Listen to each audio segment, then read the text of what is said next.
Assalamu alaikum students. I hope you all will be fine. Students, today is your second lecture of science of cell division. Open your book, page number 19, cell division 2.1.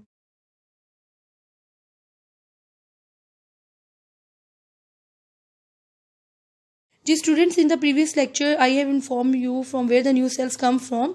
बेटा जितने भी new sales हैं वो कहाँ से आते हैं? From the division of pre existing cells. जो आपकी बॉडी में पहले से एग्जिस्ट कर रहे होते हैं सेल्स, उनकी जब डिवीजन होती है तो आपके पास न्यू सेल्स आते हैं। ये जो प्री एग्जिस्टिंग सेल्स होते हैं इनको जो साइंटिस्ट ने नेम दे दिया है, क्या नाम दिया? Parent cell. और जो न्यू सेल्स बेटा बनते हैं, फॉर्म्ड होते हैं डिवीजन के रिजल्ट पे, उसको हम डॉटर सेल्स कहते हैं। Why we call them a daughter cell? Because बेटा the capability of producing offspring lies is only female, so that's why they call them और डॉटर सेल। हम इन्हें पेरेंट सेल क्यों कहते हैं? जब मैं आपको जीन्स का टॉपिक पढ़ाऊंगी तब मैं आपको डिटेल में इसको इन्फॉर्म करूंगी। बेटा तो सेल डिवीजन का जो डेफिनेशन है वो क्या है? The cell division is a process by which cell divides into two daughter cells. जैसे कि आपके सामने डायग्राम में आप देखते हैं कि एक सेल डिवाइड होता है, टू सेल्स बनते हैं, और जब ये टू आगे से डिवाइड होंगे, दोनों अलग-अलग डिवाइड होंगे सेपरेटली, इनके आगे से 4 डॉटर्स बनती है, 4 आगे से फिर मजीद डिवाइड होते हैं, देन 8 और सो ऑन रहते हैं।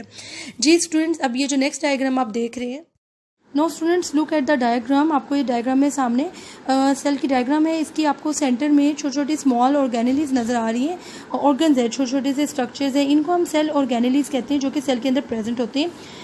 ये आप बायो की बुक अगर ओपन करें पेज नंबर 58 तो वहाँ पे भी आपको ये नज़र आ जाएंगे सेल एक, और उसके अंदर जो ऑर्गेनेलीज प्रेजेंट है वो नजर आएंगी। उसके बाद बेटा ये तमाम ऑर्गेनेलीज एक थिक जेली लाइक फ्लूइड में फ्लोट कर रही होती हैं, तैर रही होती हैं, उसका नाम है साइटोप्लाज्म।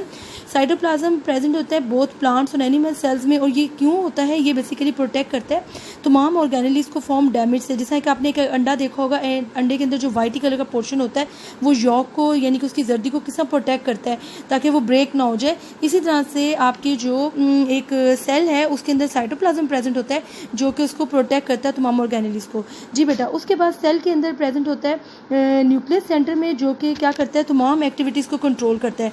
जितनी भी सेल की एक्टिविटीज़ है उसको कौन कंट्रोल कर रहा है? न्यूक्लियस, जो कि सेंटर में प्रेजेंट है। न्यूक्लियस के अंदर कौन प्रेजेंट होते हैं?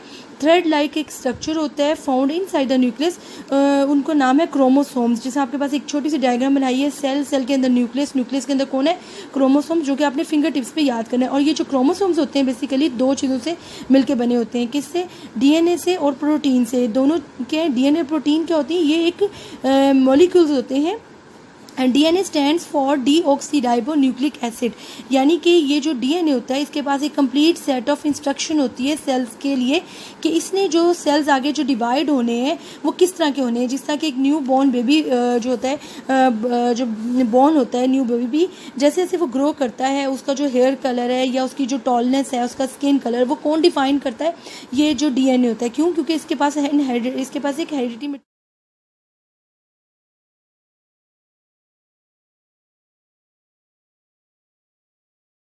हेरिडिटी मटीरियल मीन्स जो कि आप अपने पेरेंट्स से लेके आए होते हैं, जो कि आपके जीन्स में शामिल होता है। ठीक, जैसे जैसे हम अपना आगे फर्दर चैप्टर पढ़ेंगे आपको ये सब चीज़ें क्लियर हो जाएंगी। जी बेटा, उसके बाद आ जाती है बारी सेंट्रियोल्स की। जैसे कि आप अगर सेल की डायग्राम देखें, उधर पेयर ऑफ सेंट्रियोल्स प्रेजेंट होते हैं जो कि सिलेंड्रिकल शेप में होते हैं। पेज नंबर बायो के 65 पर आप ये चेक कर सकते हैं। ये सिर्फ एनिमल सेल्स में होते हैं, और ये क्या करते हैं? ये एक लॉन्ग फाइबर जो है वो अपने अंदर से रिलीज़ करते हैं। जब सेल्स डिवाइड होते हैं उस वक्त किसके लिए ये फाइबर रिलीज़ करते हैं? क्रोमोसोम्स के लिए, ताकि उनको ये ऑर्गेनाइज कर सकें। देख आपके सामने डायग्राम में आपको नजर आ रहे होंगे कि जो सेल, ये जो क्रोमोसोम है ये डबल है और सेंटर पे है, और किसके ऊपर है? ये फाइबर्स, ये स्पिंडल फाइबर्स इसको कहते हैं, कि यानी कि जो सेंट्रियोल्स हैं ये सेल के अंदर पेयर की फॉर्म में होते हैं, और ये सिलेंड्रिकल होते हैं, माइक्रोट्यूब्यूल्स से मिलकर बने होते हैं, छोटी छोटी ट्यूब्स होती हैं, और ये अपने अंदर से क्या रिलीज़ करते हैं? ये फाइबर्स रिलीज़ करते हैं, जो जिसके ऊपर ये जो क्रोमोसोम्स हैं ये अपने आप को ऑर्गेनाइज करते हैं। जब वो क्रोमोसोम ऑर्गेनाइज कर देते हैं उसके बाद ये ऑपोजिट जो क्रोमोसोम्स होते हैं, यानी कि एक कॉपी और एक ओरिजिनल को अपनी तरफ पुल कर लेते हैं, और फिर एक सेल जो आपस में वो एक डिवाइड हो जाता है। जी, उसके बाद बेटा बारी है इंटरफेस की। वो फेज़ अभी जब सेल डिवाइड नहीं हुआ होता, लेकिन जब before the division of cell phase जो सेल एक लेवल से या एक फेज़ से गुजरता है उसको कहते हैं इंटरफेस। जैसे कि आप एक मोबाइल पे गेम खेलते हैं, ठीक है, और आपने देखा होगा उसके कुछ लेवल्स होते हैं जिसको आप 1 बाय 1 विन करते जाते हैं और आगे बढ़ते हैं। इस तरह से सेल जो है वो एकदम से डिवाइड नहीं हो जाता, वो कुछ मरहलों से या लेवल से गुजर के जाता है। पहला फेज़ उसका होता है इंटरफेस, जिसमें जो नंबर ऑफ क्रोमोसोम्स होते हैं वो क्या होते हैं बेटा? डबल्ड हो जाते हैं। ऑटोमेटिकली वो अपने आप को डबल कर लेते हैं। क्रोमोसोम्स जो कि अभी हम पढ़ के आए हैं, जो कि एक थ्रेड लाइक स्ट्रक्चर होता है, उसके फेज़ के बाद सेल डिवीजन जो है वो दो तरीकों में, दो फेजेस होते हैं सेल डिवाइड होने के।